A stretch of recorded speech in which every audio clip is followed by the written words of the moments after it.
খালেদা জিয়াকে সুখবর দিলেন পররাষ্ট্র উপদেষ্টা। কি সেই সুখবর? আমরা জানি যে বেগম খালেদা জিয়া খুবই অসুস্থ, তার উন্নত চিকিৎসার দরকার এবং সেই কারণে গত 2-3 মাস থেকে প্রস্তুতি চলছে। এখন বিদেশে যেতে কোনো বাধা নেই, কিন্তু তার শারীরিক অবস্থা এমন যে লম্বা জার্নি করে উন্নত কোনো দেশে যাবেন এবং সেখানে চিকিৎসা নেবেন সেই পরিস্থিতি নেই ওনার শারীরিক কন্ডিশন। সেটা নিয়েই অনেক পরীক্ষা নিরীক্ষা চলছে যে ওনারকে কিভাবে সেখানে পৌঁছানো যায়। যাই হোক, এর মধ্যে পররাষ্ট্র উপদেষ্টা জানিয়েছেন যে চিকিৎসার জন্য বিএনপি চেয়ারপারসন বেগম খালেদা জিয়ার যুক্তরাজ্য গমনে ভিসা প্রক্রিয়া সম্পন্ন হয়েছে। এটা একটা ভালো খবর।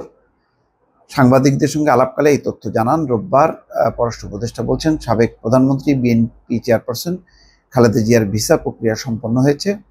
চিকিৎসার জন্য তিনি যে কোনো সময় এখন যুক্তরাজ্যে যেতে পারবেন, তবে কবে যাবেন সে বিষয়ে তিনি সিদ্ধান্ত নেবেন। এর আগে পররাষ্ট্র উপদেষ্টা বলেন, খালেদা জিয়ার চিকিৎসা নিয়ে আমাদের পক্ষ থেকে সার্বিক সহযোগিতা করা হবে।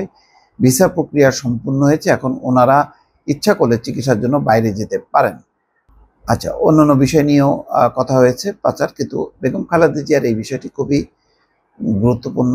ওনার শারীরিক অবস্থার অনেকেই ভরসা করছেন না, যার জন্যই কিন্তু বিলম্ব। এবং কে যাবেন, টিমও রেডি, তার সাথে যাবেন, কিভাবে যাবেন, তিনি কি সরাসরি যুক্তরাজ্যে যাবেন নাকি মাঝপথে কোথাও তিনি সিঙ্গাপুরে কয়েকদিন বিশ্রামে থাকবেন, চিকিৎসা নেবেন, সেখান থেকে যাবেন, এগুলি নিয়ে নানা রকম পরীক্ষা নিরীক্ষা চলছে। কিন্তু কোনোভাবেই চিকিৎসকরা খুব আশাবাদী হতে পারছেন না যে তার শারীরিক কন্ডিশন নিয়ে। এ নিয়ে দফায় দফায় কিন্তু তারা মিটিং করছেন, তারা ভাবছেন যে কিভাবে নেওয়া যায়।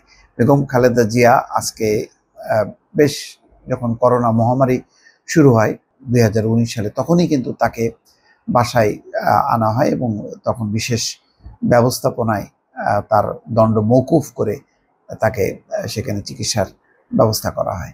তারপরে কিছুদিন পর তার শারীরিক অবস্থার অবনতি হলে 2019 সালে 2020 প্রচুর দেন দরবার করা হয়েছে। তখন তার শারীরিক অবস্থা বেশ ভালো ছিল। তখনই বলা হচ্ছিল যে যদি এখন তাকে নেওয়া যেতে পারে তাহলে তিনি সুস্থ হতে পারবেন এবং উন্নত চিকিৎসার দরকার। কারণ বাংলাদেশে সমস্ত ধরনের চিকিৎসা ব্যবস্থা নেই।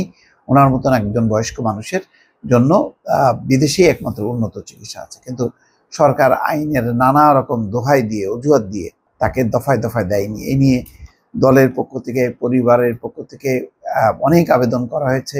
আবেদন নিয়ে নানা রকম নাটক তৈরি করা হয়েছে। একবার স্বরাষ্ট্র মন্ত্রণালয়, একবার আইন মন্ত্রণালয়, এইভাবে দৌড়ঝাঁপ করতে করতে শেষ পর্যন্ত তারা 6 মাস পর পর শুধুমাত্র তার যে দণ্ড স্থগিত সেই মেয়াদটা বাড়িয়েছে, কিন্তু একেবারে তাকে বিদেশে যাওয়ার যে অনুমতি চিকিৎসার জন্য সেটি কিন্তু দেওয়া হয়নি। বহু আবেদন নিবেদন হয়েছে, কিন্তু একেবারেই কানে তোলেনি। যাই হোক, এরপরে 5ই আগস্ট শেখ হাসিনার পতনের পরদিনই সমস্ত দণ্ড মওকুফ করা হয় এবং তার জন্য বিদেশে যাওয়ার ব্যাপারে আর কোনো বাধা না থাকার সমস্ত বিষয় একেবারে নিশ্চিত হয়ে যায়।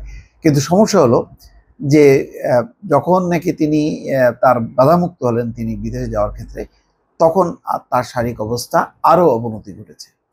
ফলে এই অবস্থায় ইচ্ছা করলেই মানে এরকম লম্বা একটি জার্নি করে তিনি উন্নত কোনো দেশে যাবেন সেরকম একটি পরিস্থিতি তৈরি হয়নি। যাই হোক, এখন তার চিকিৎসা এখনও আশাবাদী যে তার শারীরিক কন্ডিশনটা আস্তে আস্তে ভালো হবে এবং সেই বিষয়টা যখনই নিশ্চিত হওয়া যাবে তখনই তিনি যেতে পারবেন এবং তার ভিসা এখন রেডি যে যুক্তরাজ্যে যাওয়ার ক্ষেত্রে আর কোনো বাধা নেই। প্রথমে তিনি যুক্তরাজ্যে যাবেন, যুক্তরাজ্য থেকে হয়তো জার্মানিতে তিনি যেতে পারেন তার চিকিৎসার জন্য। যাক, এটাই মোটামুটি একটা খবর যে এখন যে কোনো সময় যাওয়ার জন্য বেগম খালেদা জিয়া যে ভিসাগত প্রক্রিয়া সেটি অন্তত শেষ হয়েছে। দর্শক ভালো থাকবেন, আল্লাহ হাফিজ।